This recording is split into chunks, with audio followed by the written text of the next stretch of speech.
સિવડ પ્રાથમિક શાળામાં આપનું સ્વાગત છે.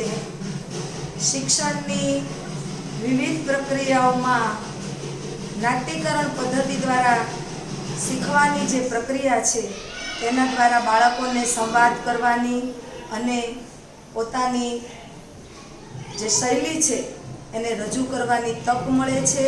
તો મેં પણ મારા ધોરણ 4ના વિદ્યાર્થીઓને નાટ્યકરણ પદ્ધતિ દ્વારા ઉકળીને કલગી ઉગે તે એકમ શીખવવાનો પ્રયાસ કર્યો છે.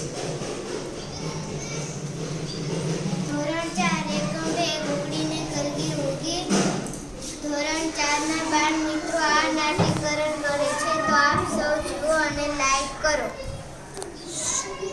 એક હતો કુકડો અને એક હતી કુકડી. કુકડીને ઉડતા ન આવતું તે વાતનું એને ખૂબ દુઃખ હતું. તેને રંગબેરંગી પીછા પણ નહોતા, તેને માથે કલગી પણ નહોતી.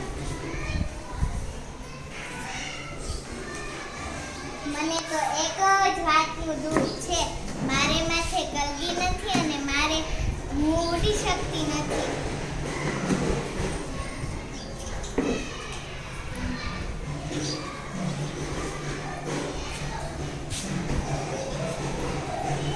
મને તો એક જ વાતનું દુઃખ છે, મારે માથે કલગી નથી અને મારે રંગબેરંગી પીછા નથી. કુકડીને એમ હોય એ તો એમાં જ કુકડીને કોઈ પીછા હોય, મારે પણ માથે કલગી હોય તો કેવું સારું, કુકડીને ન હોય.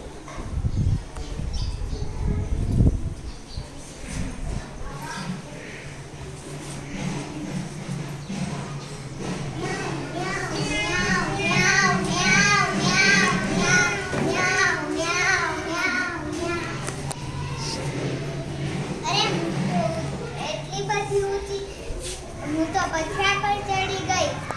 મને બહારની દુનિયા જોવાની મજા આવી ગઈ. હું તો ઉડી શકું છું. હું પણ બહારની દુનિયા જોઈ શકું છું. મને ઉપર ઉડવાની મજા આવી ગઈ.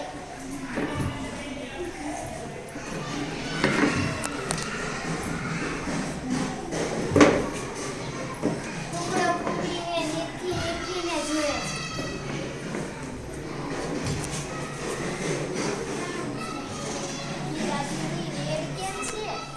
મને ઊંચે ઊંચે ઉડતા આવડી ગયું, એટલે ઊંચે ઉડીને શું કરે?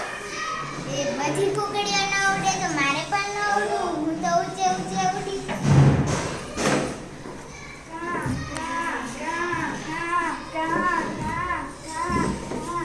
એ કાગડા ભાઈ, મને એ કાગડા ભાઈ,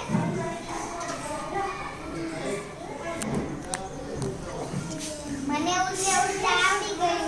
તારે વળી ઊંચે ઉડીને શું કરવું છે? તારે માથે થોડી કલગી ઉડવાની છે, તું તો કુકડી જ રહેવાની છે.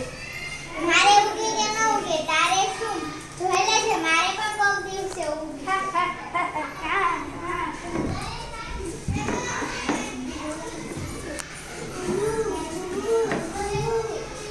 એ કુકડી જો તો ખરી, તને માથે કલગી ઉડી છે ખરેખર?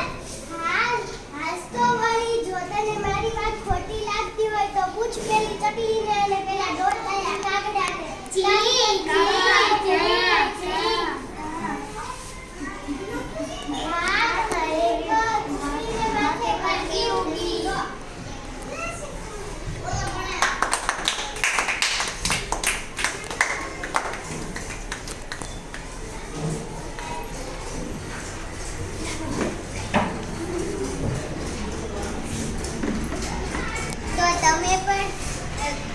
તમે પણ ઉડી શકો છો અને નવી નવી વસ્તુઓ જાણી શકો તો તમને પણ મજા આવે.